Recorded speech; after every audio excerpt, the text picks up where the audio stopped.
So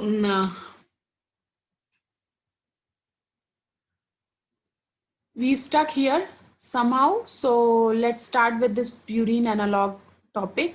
And this 6-mercaptopurine is an analog of hypoxanthine. You all know that at 6th position, basically in place of OH, SH group is present, and this 6-mercaptopurine basically inhibit amidotransferases and HGPRT enzyme. And this in this way it inhibits both de novo and salvage pathway for purine biosynthesis. And there are some amino acid analogs such as azacitidine, which basically inhibit the purine biosynthesis. Azacitidine is an analog of glutamine, and there is a structural difference between these two. When this azacitidine is acting in place of glutamine, it inhibits the fifth step of purine biosynthesis. And the next category of analogs are folate analogs. Here the best example is methotrexate and sulfonamides. Basically, sulfonamides are structural analogs of PABA, para-aminobenzoic acid, which inhibit folate synthesis in microbes. So it indirectly inhibit the purine biosynthesis. If folate biosynthesis pathway get inhibited, then one carbon pool cannot supply its carbon unit for purine biosynthesis, and indirectly purine biosynthesis get blocked. And since tetrahydrofolate is a carrier of one carbon moiety, N10 formyl 1 tetrahydrofolate, it will block the whole purine biosynthesis. Other folic acid analogs include aminopterin and methotrexate. This is a structure of aminopterin. Here, this is just an analog of adenine where a large chain is attached. So this is a structure of methotrexate and AP. Okay, aminopterin, this is aminopterin, and this is our methotrexate. And this is the analog of folic acid. Methotrexate and aminopterin are folate analogs, and they are inhibitor of folate reductase, which forms tetrahydrofolate. This folate reductase enzyme is an important enzyme in the pathway which involves the tetrahydrofolate pool, and the presence of these inhibitor affects the reduction of folate to tetrahydrofolate actually. And this tetrahydrofolate is not available for one carbon moiety transfer, and therefore thereby it inhibits the purine biosynthesis. This is the structure of para-aminobenzoic acid. This is glutamate and 6-methyl-pterin ring. So overall, this is the whole structure of aminopterin. Oh, this is the structure of, this is the structure of methotrexate. This is the folate, structure of folate, where in presence of a dehydrogenase enzyme, it get converted into dihydrofolate. You can see 2 additional hydrogen atoms at the top of this ring.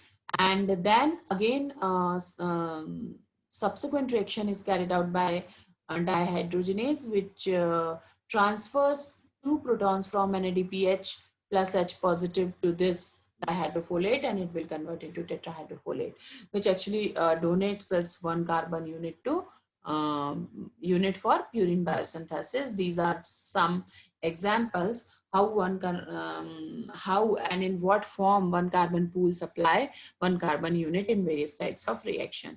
For example, from 1 carbon pool, methyl group can be donated, formyl group can be donated, formate, that is CHO group, can be donated, or formamino group, CHNH group can also be donated, and CH group can also be donated by this 1 carbon pool.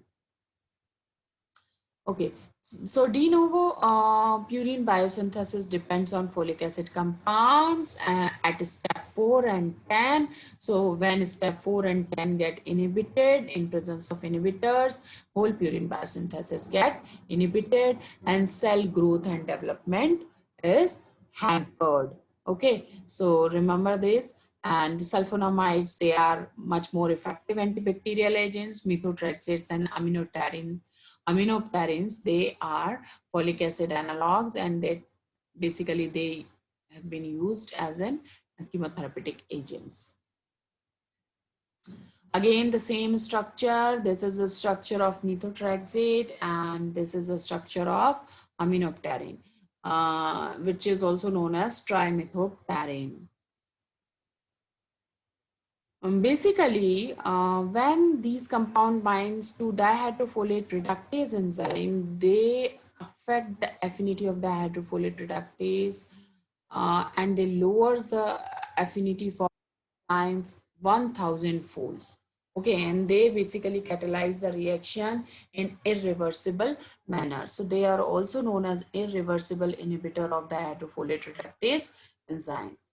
Um, Methotrexate is very important anti-cancer drugs, and it is also basically inhibit the folate metabolism. The folate provides methyl groups for biosynthetic reactions, and it is also important when folate provides one methyl group for to uracil, and uracil get converted into thymidine monophosphate TMP.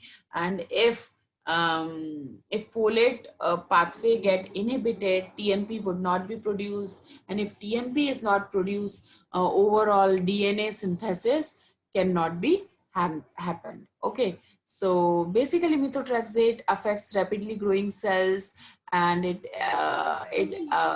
actually you people know that there are lots of side effects of chemotherapy, like anemia, scaly skins, baldness, gastrointestinal tract disturbance. Okay, this is because apart from cancerous cell, some of our body cells, they tend to rapidly grow. Though they have finite lifespan, but they basically continuously growing and multiplying, like hair cells, our GI tract cells. So the methotrexate, apart from inhibiting cancer cell, also inhibit the growth of these normal dividing cell, and therefore it will lead to the anemia, scaly skins, GI tract disturbance, and baldness. Uh, Resistance to methotrexate is also occur due to amplification of dihydrofolate reductase gene. Okay, so this is the earlier drug which is used as a chemotherapeutic drug for inhibiting cancerous cell growth.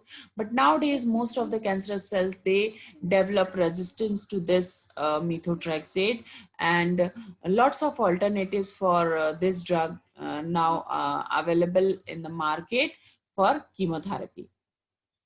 This is the basic pathway how aminopterin and methotrexate inhibit folate reductase enzyme, which catalyze this dehydrogenation reaction for the conversion of folate to tetrahydrofolate. Okay. So the structural analogs, basically methotrexates, they are widely used to control leukemia. Okay, and they have serious side effects like anemia, baldness, scaly skin, etc. Now coming to the next step, like we have seen the synthesis of ATP, GTP, okay, but how this ATP and GTP get converted into deoxyribonucleotides. Okay, the formation of deoxyribonucleotides involves the reduction of sugar moiety. Okay, like dideoxy. Sugar is present in the nucleotides of DNA. So this dideoxynucleotide synthesis occurs at the nucleoside diphosphate level, where actually this NDP, okay, nucleotide diphosphate, in presence of enzyme ribonucleotide reductase, uh, which uh, which requires magnesium and thyrodoxine as its cofactor, and this is cyclic cofactor. Thyrodoxine have two SH group. It transfers its hydrogen to the substrate and get reduced to the thyrodoxine as oxidized to the thyrodoxine SS, and which takes two protons again from FAD in presence of thyrodoxine reductase, and then get converted into that, recycled back into the thyrodoxine. Okay. And this ribonucleotide reductase, what it carry and what it did, what it do, it basically takes one oxygen from this carbon number 2 and release it in the form of water molecule. Takes one oxygen from this ribose sugar and two proton from thyrodoxine and reduce it into the water, and water get removed, and in this way this NDP is converted into DNDP, that is deoxynucleotide deoxynucleotide diphosphate, and this deoxynucleotide diphosphate get converted into deoxynucleotide triphosphate in presence of kinase enzyme. Here, the point to be remembered is that the ribonucleotide reductase basically act only on NDP, not on NTP. Okay, so at the step of NDP, NDP get converted into DNDP, and then DNDP further converted into DNTP. Remember this fact. Okay, this enzyme act only on NDP, not on NTP. This is overall summary of purine biosynthesis, like from PRPP, IMP is synthesized, from IMP, AMP and GMP forms, and from AMP, ADP, and then from ADP, DADP is formed, and then this DADP is converted into DATP. Similarly, ADP is converted into ATP, and GMP is converted into GDP, then it is converted into DGDP, and this DGDP is converted into DGTP, and GDP is also can also convert into the GTP, and in this way all types of purine get biosynthesized inside the body. So here I have finished your purine biosynthesis topic. If you have any question, you can ask.